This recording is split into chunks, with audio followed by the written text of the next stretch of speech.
Two Ordinary Cops. How we going, Schultzy?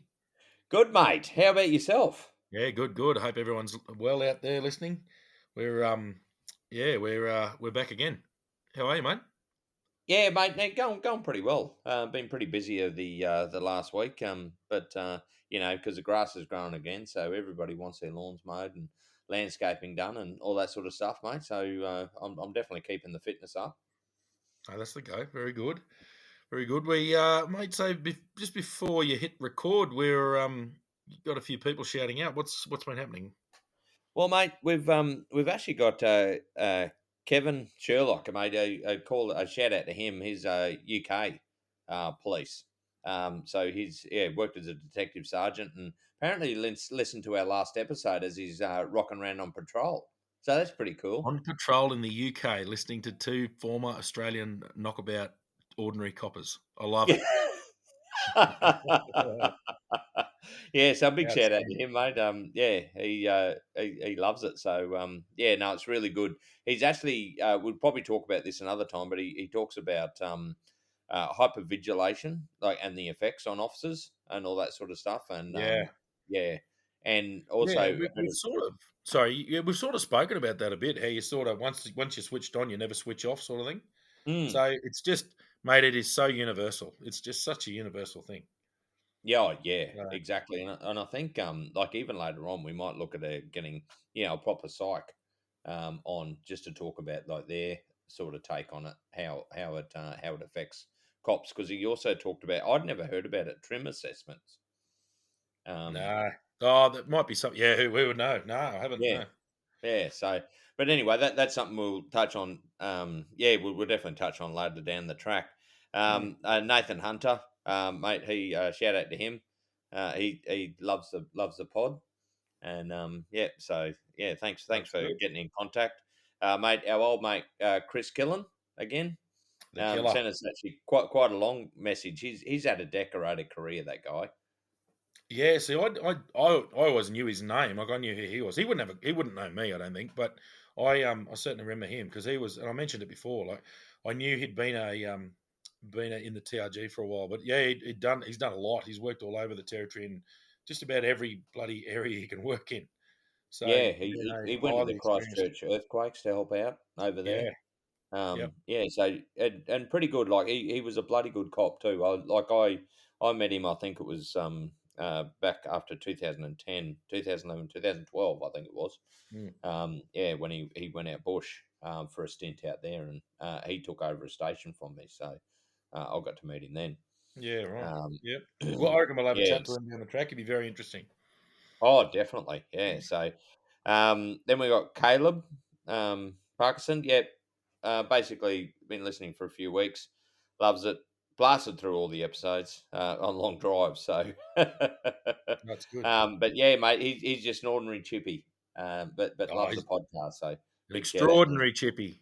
Yeah, that's exactly right, mate. Guarantee you, I can't get things square and plumb, so he's all over it. And then, mate, we'll give also a shout out to V. Now she contacted. She actually tried to get in the NT police many years ago, but got to the final stages, but didn't get accepted. But she's kind of moved on with her life. But mate, she's talking about women. It, like asked if we can talk about women in the police force. So, what do you reckon there?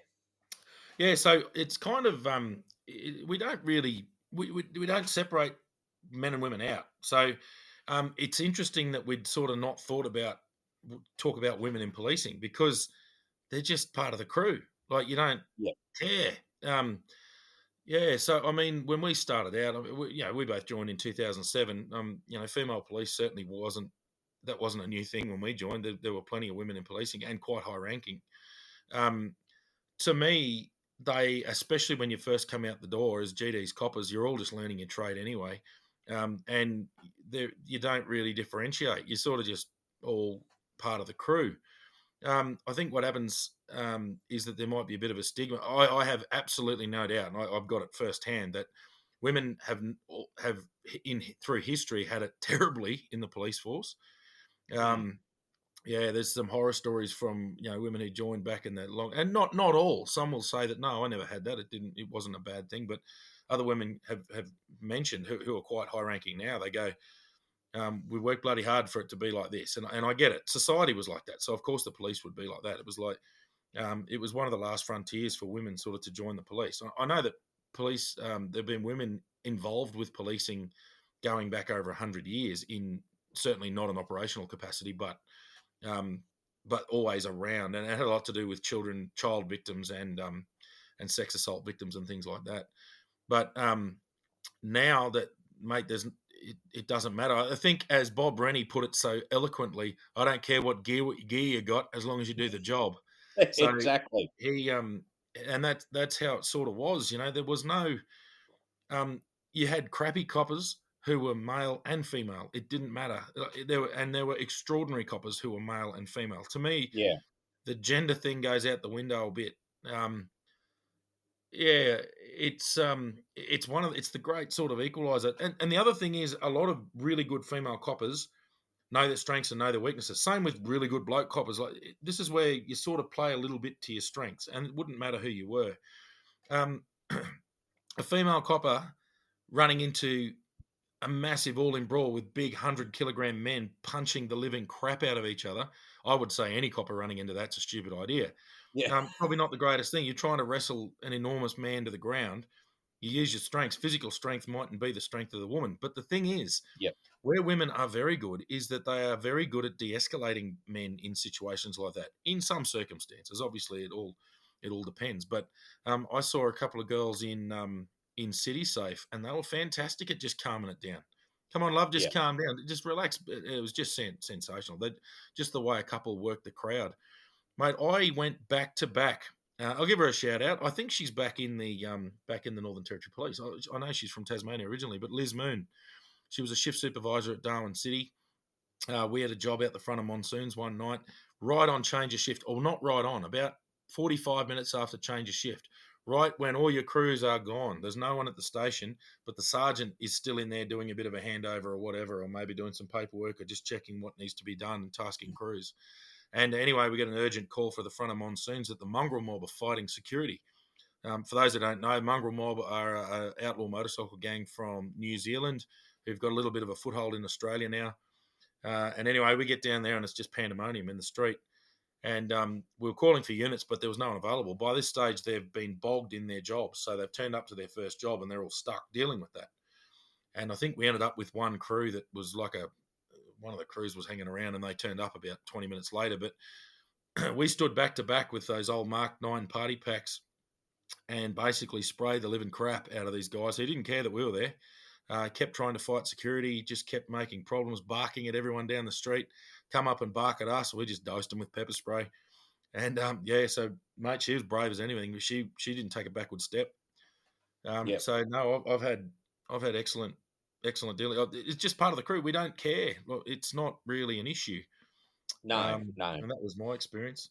So no. I'll just telling. Sorry, mate. I know you're going to carry on, and I've just got another story. This is a little bit crass, but I'll give you an example of how hardcore some of these girls were. I won't mention her name because she's still in the job, and I think she's actually quite high ranking now. But she was a detective sergeant at the time, and in 2010 I did a child forensic interviewing course, and she was the chief instructor on that particular course. And for those that, child forensic interviewing, it is what it is. We're investigating normally sexual and physical abuse cases where we're gathering information from very young children at times. I won't say exactly what she said, but the first line was basically, we're here to investigate children who've been fill the blank. If you can't Yeah. handle that, you need to leave now. So she was all over it, mate. She knew exactly what they were dealing with, and she was sensational. Really good detective sergeant. So, mate, yeah, some of the best coppers I know. Oh, Yeah, female yeah. police. Yeah. I like yeah. Yeah. There's heaps of them. I was just thinking of Joe Rourke. She was an absolutely outstanding shift sergeant. One of the best shift sergeants I worked under. Oh yeah, Di Brown. Di Brown yeah, was man, she was absolutely our outstanding. sergeant. We probably don't need to name everyone because they probably don't want to be No, named. But yeah, in the but higher yeah, ranks, some of them yeah. Sorry, I'm ranting now. It's all coming to me. In some of the But, higher ranks, I'll name Ando because she can be named. Kylie Anderson, she is absolutely up there with one of the best oh, police officers in the NT. yes. So, Yep, she's larger than life. She is, very, very involved in all the communities she's always worked at. I believe she's a commander now. yep. When I first met her, she was a sergeant. Um, Mate, she just knows how to run a crew. She is friends with everyone. I know that she's got heaps of friends in the Queensland Police as well. She's just one of those people who um, commands respects but can relate to everyone. She's just so good at what she does, and especially at that higher ranking. Oh, It's funny you sort of she puts everyone at ease in a social setting, and then you hear her speaking in an official capacity as a commissioned officer, and you go, yep. bloody hell, she's very professional. So it's yeah, no, she's Mate, excellent. I'll actually, I'll make a comment there. She's absolutely outstanding. I've even seen it, caught up with her after being out of the police, and I still call her ma'am, and she goes, "Call me Kylie." I said, "I'm sorry, I can't, ma'am." It's Yeah. it's just that sign of respect. But what I found with her, like, and you're right, she is friends with everybody, but she draws that line, and when she talks in Oh yeah. official capacity, people listen. She has got that down pat. And yeah, it's just if she says something, you just listen. And she's very straightforward and direct about how it has to be and how she wants you to carry it out. Yeah, absolutely outstanding. Yeah. No, definitely. So So, yeah, I think the as far as women in the police, and if you talk to the junior girls now, um, I would love to. We're gonna have to. We're gonna have to get a female copper on to get their perspective because obviously yep.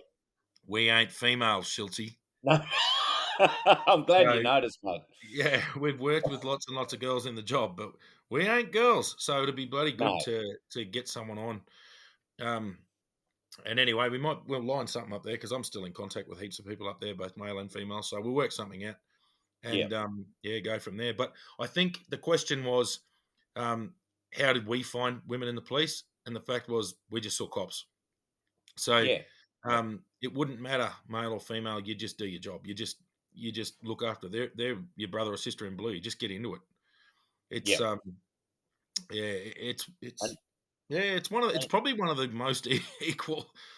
Once again, we have to talk to a girl and get their perspective. But to me, it's one of those most equal opportunity sort of roles.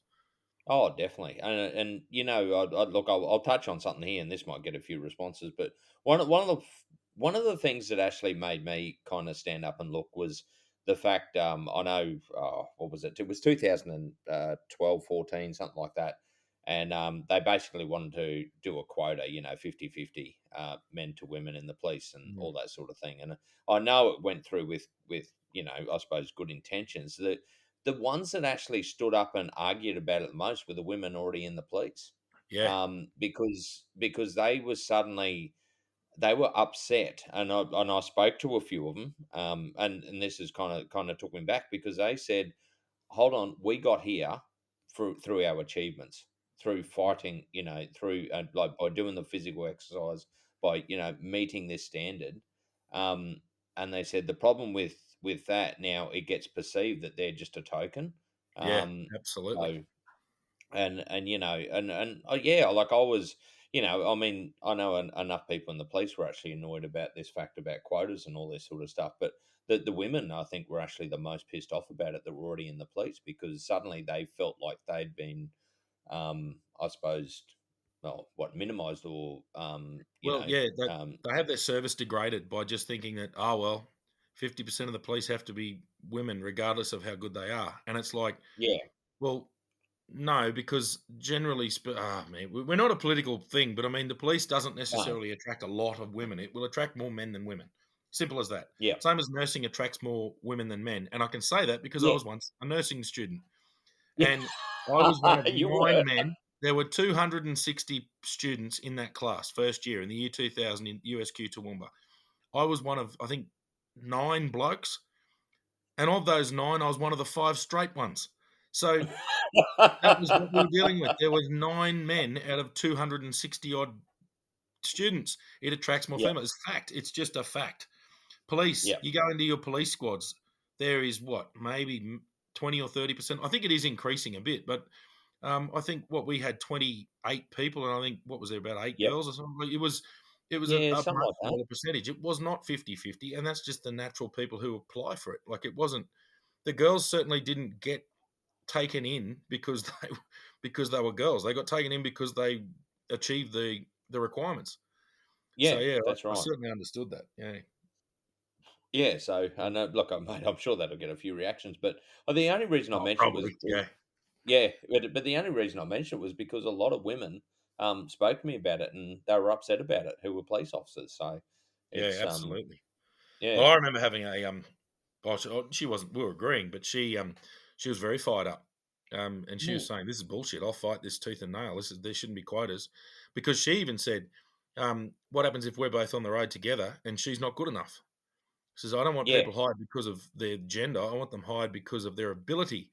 So it yeah, was, we're not doing a job that's easy or a job that's not potentially deadly. mm, You know, we saw that yeah, well. Talk about the old we've already spoken about the William shooting. Well, there were two yeah, female and two male cops at that. One female and one male got killed. So yeah, that's as equal opposite opportunity as it gets. yeah. Um, and that's what we're dealing with. So you want the best people that you can possibly get in there. You don't just want to be hiring people because of a quota. That's, to me, I don't agree with. No, no, yeah, I know. I'll completely, yeah, stand beside Mm. you there. And and this is, yeah, it's just one of those things. I don't know, like, I really love, like, some of the women in the police were absolutely outstanding, and like you said, they're very good at de-escalating. They're also very good at especially those sex crimes and all that sort of thing. Yeah, Um, mind you, there was some men who were very, very good at sex crimes as well, and only like on talking to people and all that sort of stuff. It more building comes that down. rapport. You've got Yep. to have the right personality for that sort of situation. Mm. Um, but yeah, I mean, the other thing I actually wanted to touch on as well, especially women in policing. What you've got to understand, and look, we'll give a shout out to our good old Katie McKean. She was in our squad Oh, she when duxed it, she didn't joined. she? Yeah, Was she the yeah. Well, duck? she Yeah, did yeah, she was ducks the it, mate. ducks. Yeah, Yeah. She bloody, was the bloody youngest and smarter she than. duxed it. Yeah.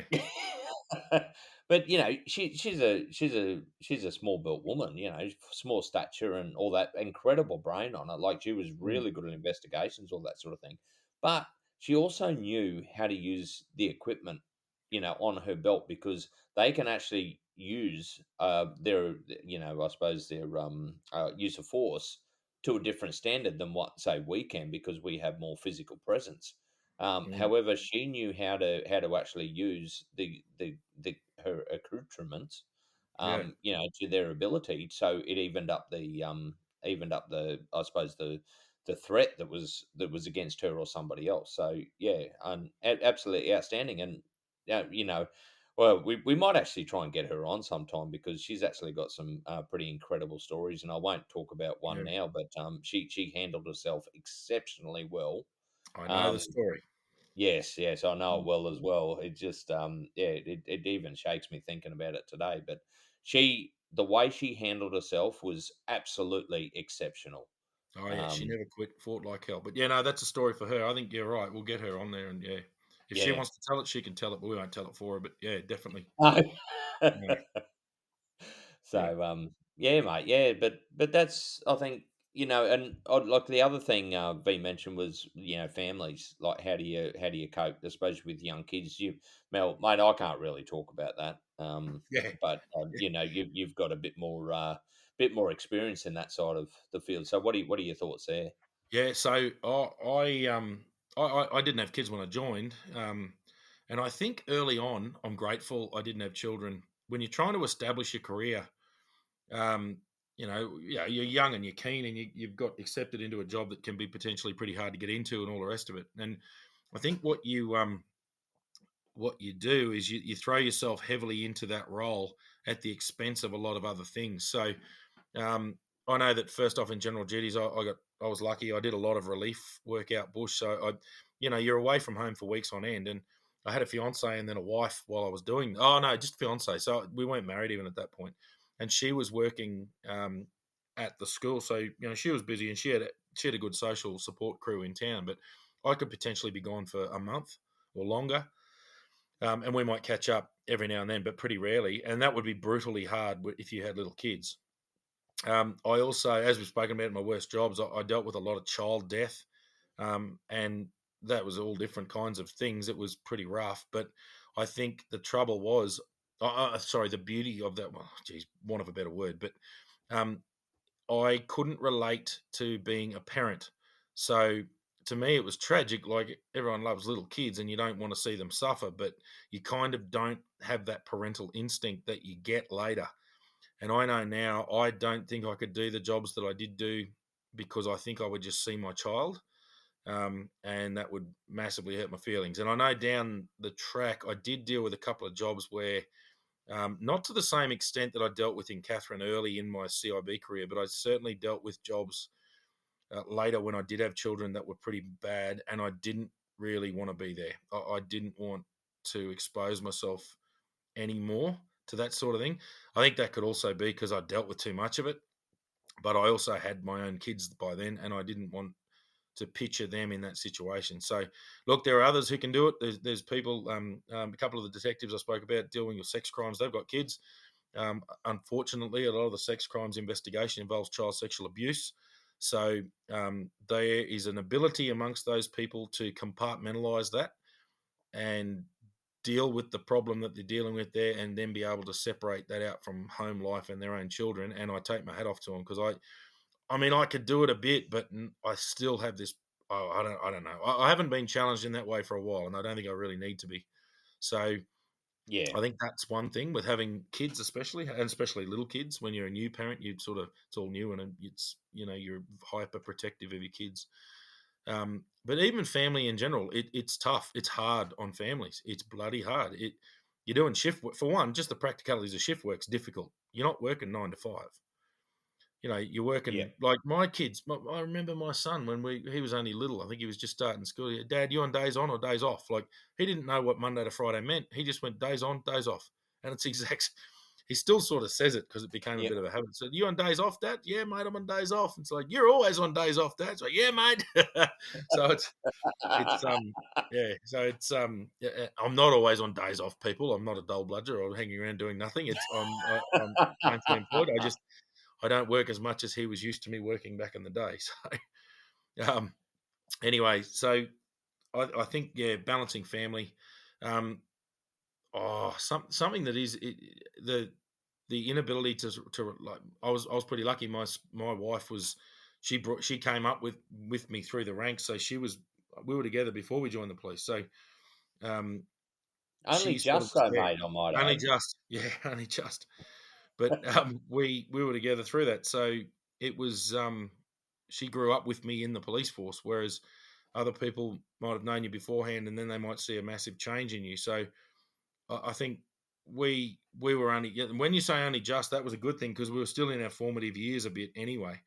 And Yeah, then yeah, you when we were. were in the police, that was just us growing together. And she'd never been anything but a police wife.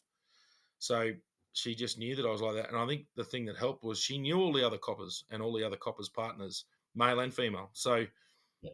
you get to know everybody, and you sort of that was the coping mechanism. I don't think that happens as much anymore as it used to.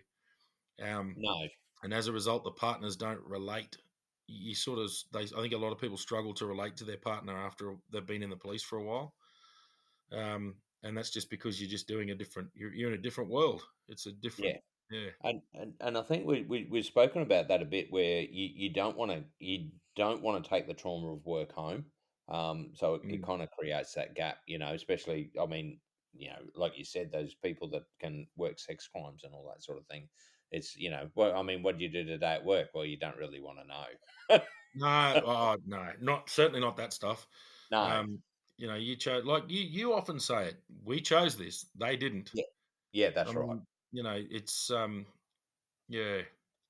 Yeah, no, families it makes it tricky, mate. But I think the biggest thing is you've always got to prioritize your family. So I've said it before, and I said it at my little speech when I left. Um, I'm going to commit my life to those who are going to cry at my funeral, Yeah. not those who are going to turn up to my funeral. If you're the commissioner of police or you're a former commissioner and you've passed away, plenty of dignitaries are going to turn up to your funeral, but Yeah. they're not necessarily going to cry at your funeral.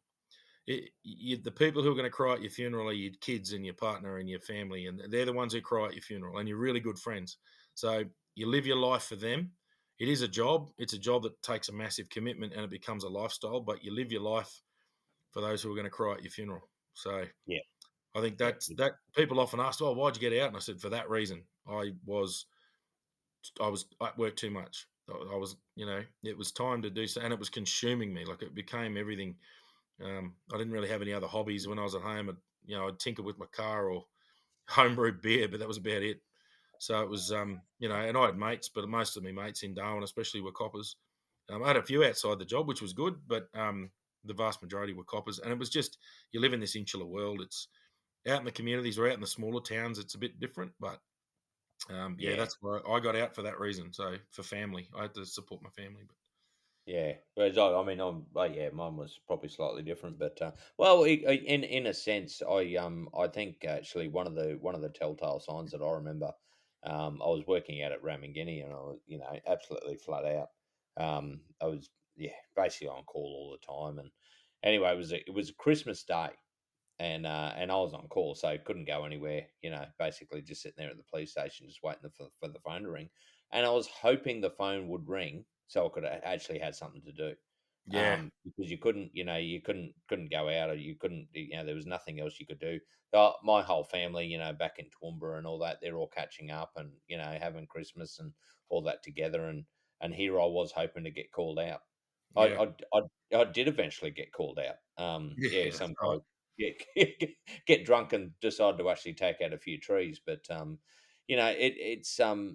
and I kind of thought back then, I'm going, well, hold on, I've lived this job, but it really, I mean, to me then there was, I suppose there was no one to share it with in a sense. I don't know. It Yeah, was and I think also the difference with me, and you said it a number of times. I did bush policing. I'd taken over a brand new police station. It was so much work to do. I lived the job, and I was just cooked by the end. you were cooked, Just my friend. yeah, You were cooked. I was Um, I cooked. still think I still think you would have been. I don't know if you'd still be in now, but you certainly would have stayed in for longer had you gone back to a major centre. But because there's Yeah, more work-life balance in a major centre, like Raminginning's a busy station anyway, and it was just work or sleep and eat, and not much else. that's right. Yeah, So, exactly. Yeah, I think if I'd actually gone down Alice or Darwin, I probably would have stayed in a lot longer. yeah, Um, yeah, it's just, mate. That's it is what it is, Damo. no regrets, my friend. No No, regrets. exactly, mate. And like I said, like one of the guys said, he in that got in contact with us, said you guys are probably one of the best advertising for the police. And I loved it, and I would never knock anyone for going into it. It was No, definitely some of the best times in my life were in the police, and I loved the job. So I've got no regrets whatsoever. It was absolutely outstanding, and the only regret I would have had was if I didn't join. oh, that's right. Yeah. Yeah. Oh, you're tearing me up, Schultzy. So, actually, that segues nicely to our last little aspect. We were going to mention joining the job later in life because a couple of people have also said, "Oh, I've always wanted to be a copper, but I'm 42 now. I'm too old." Well, I'm 42, and I'm telling you now, yeah, the physical stuff will hurt a bit, but you prepare yourself for that. Yep, We went through the college, and they weren't in our squad, but there were two blokes in the squad just before us, like 3 months senior to us, and they were in their 40s when they joined, so they'd be in their 60s now, yeah. and they would sit out the front and they'd moan and groan and stretch and rub dank rub into their legs. But I tell you what, the beauty, and this is what people don't understand. You've still lived life.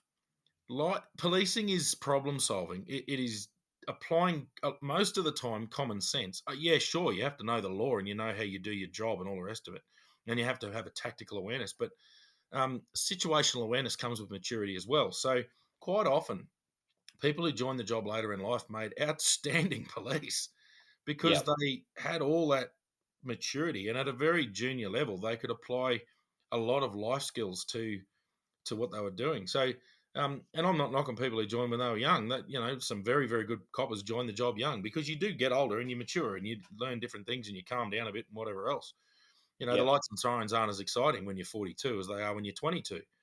But Mm, it's yeah, I don't think people should think I'm too old for this. Yeah, okay, if you're too old and you can't run, if you can't do any physical exercise whatsoever, and you're morbidly obese, and yeah, okay, yeah, you're probably not going to be not going to be able Yeah. to cut it. But if you look after yourself and you prepare yourself for the college, and you're genuine about your want to be a police officer, then there's nothing stopping you joining.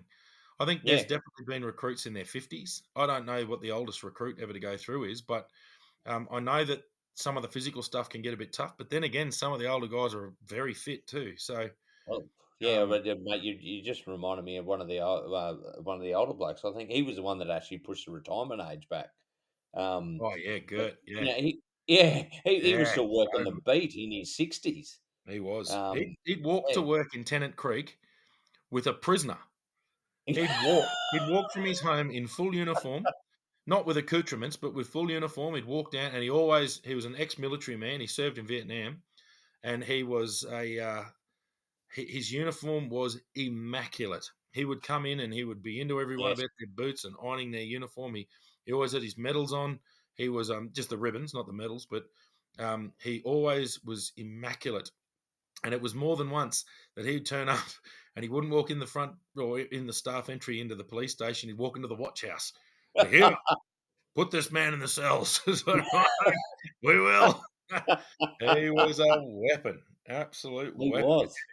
So he actually, once he was compulsorily retired because the police administration act says that you may retire. A police officer who attains the age of 55 years may retire from the police force. And the very Yep. next paragraph goes, a member of the police force who attains the age of 65 years ceases to become a member of the police force. Yep. So on your 65th birthday, you get the birthday present of losing your badge. Yep. So, Yep. and he fought it, and I think it was the association didn't necessarily want to push it any higher than that. And yeah, he ceased to become a member of the police force, but he didn't retire. He went on and the last I heard, and look, I don't know the exact details, but I heard that he got a job. I think it might have been a civilian contract role with the Department of Foreign Affairs, and he would escort people who had not been gained entry into Australia, who would escort them back to their home nation. So he'd fly All with them, right. and I think Wow. he would actually be the best for that because he'd be like your grandfather figure. And forgive me, he doesn't like his age being mentioned, but he would have been this very firm, but very, very fair and very caring and kind grandfather figure who's just escorting you where you have to go. No, Yep. this is the rule. This has to occur, but that doesn't mean that you have to be treated in a bad way. And we're going to treat you really well, and we're going to get you home, and I'm going to make this as pleasant as possible. So I know that he was extremely firm. If you stepped out of line if you're a crook and you stepped out of line, he had you. But Yep. he was also excruciatingly fair in And his dealings and very caring and cared for humanity, which is yeah. exactly what you want in a copper. You want people who Well, care about people. exactly right. And I know he was in charge of Borroloola for a while from memory. Yeah, long time. Yeah, And yeah. they said, like, he had to wear your hat whilst driving around, and he was very strict about uniform. Spit polished boots and all that sort of thing. But No, that was he was good because excellent. he brought that discipline into the police. But he'd also be the one that after shift he'd sit down and have a beer with you if you had a typically bad shift and all. And he was very good at camaraderie, getting people around and supporting them when they needed it. He was Oh yeah. he was outstanding. He just No, he was very, very much a father figure in the police force yeah, for a lot of people for a long time. yeah, So, yeah, my yeah. God, he It's was around in the Gold Squad days in the 70s. yeah, So, yeah, no, he was outstanding. Yeah. yeah, So, look, I think the message from all of that is don't let age hinder you. Just understand that you're actually going to bring a lot of capability to the police force. You turn up and you've got good life experience, and you've been around the bush, beaten around the bush a bit, and you're fairly hardy. You're going to be yeah. an excellent asset to the police. Oh, definitely. The college might Yeah. the physicality at the college is a potential hurdle. It might be a challenge, but it's certainly not unsurmountable. It's certainly something you can achieve. And I Oh, guarantee you, once you hit the road, your life well, experience will just mate, shine. we'll actually give it a bit of a shout out because I think one of the most fittest in our squad was actually close to 40, wasn't he? I can't remember who was that. Oh yeah, Carlos. yeah. Oh, yeah, but he's a freak of nature, that bloke, yeah. Yeah, yeah. Oh, he was yeah, I can't remember how he was a lot older than us. Yeah, yeah, he was He was because I was very, very 29. yeah, You would have yeah, been I was 24, 24. 24. Katie was 19. She was, yeah. Yep. Yeah, but Carlos, from memory, I'm sure he was closer to 40. Yeah, I think you're right. Um, if I'm wrong, Carlos, I do apologise because I know you do listen. Oh, does he? But There you go. Good stuff. I haven't seen him for years. yeah, No, no, mate, he was a machine, absolute weapon. And that's the other thing. Some of the oh man, there was another old fella in the ex-Navy bloke in the Darwin watch house. He was a machine. He'd go to the gym every day, and but just a really positive bloke in his 60s, and then just yeah, didn't want to be a street cop. Was happy to be a watch house keeper or watch house staff, and he yeah, was excellent. So the other beauty of that is if you've been a parent and you've dressed people and you've had to chastise people, and you just basically know how to run a ship, then that makes you an excellent watch house keeper. If yeah, for all the daycare workers out there, they're just bigger kids. That's all it yeah, is. yep, Occasionally, they can get a bit violent, and you have to deal with that. But the most of the time, I could always pick the parents in the watch house because you'd scrunch up their sock and then put so that you just put it over their foot and pulled it on their foot, which is very much a parent dressing a kid. If you wanted to put a yeah, shirt on and they're just belly aching, you gather up the shirt so it's at the collar and you just flop it over their head like it's a necklace and yeah. go, come on, left arm, right arm, pull the shirt down, come on, let's go. And we used to do that all the time. We'd just literally dress people in the watch house and they're belly aching and carrying on, and we just got Yeah. it done. It was so look. Obviously, there's a lot of tactical issues that go on with dealing with people, but there's a lot of times where there's no tact. You're always got your wits about you, but there's Yeah, no tactical thing. You're just dealing with someone who's belligerent and yeah, doesn't really want to do anything, or they might just be really, really drunk and they're not capable. And yeah, when you look after them, you treat them like your kid, you dress yeah. them. Now you've been a very naughty boy and you're off to timeout, and then clunk and you lock timeout door behind them. That's all it Oh, is. Right, you've just reminded me of a story, and I'm going to tell this one. It's pretty funny because I mean, I was always, I mean, I'm well built. I was always pretty tough and strong and all that sort of thing. And anyway, we had to arrest. She was just blind off her face, and she was just going in for protective custody. But she was a definitely an elderly woman.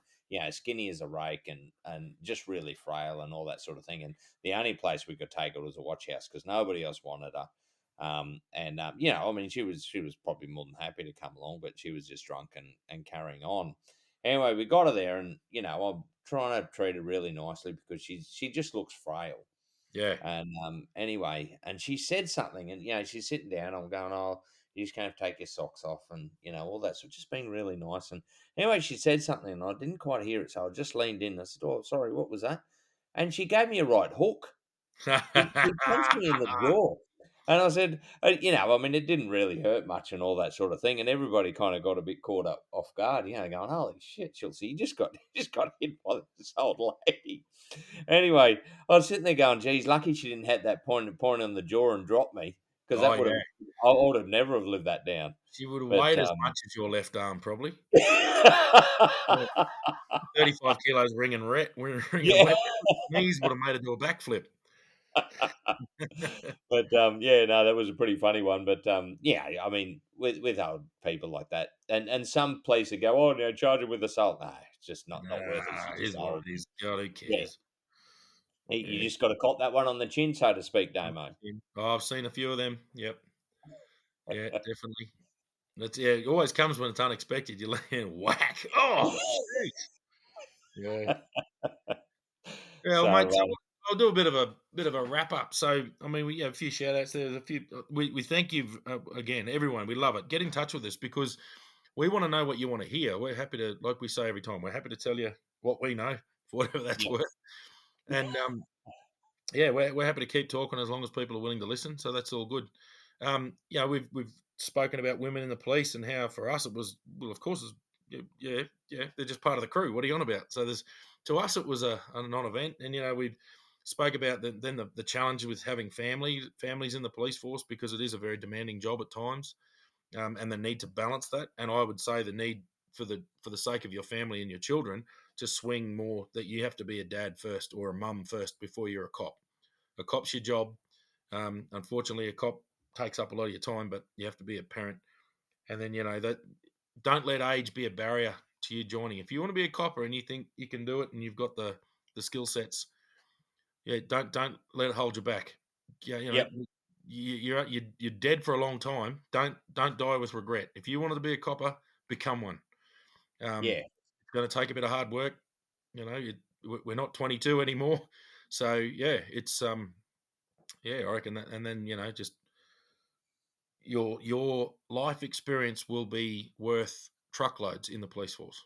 Oh, definitely. Yeah, yeah, for sure.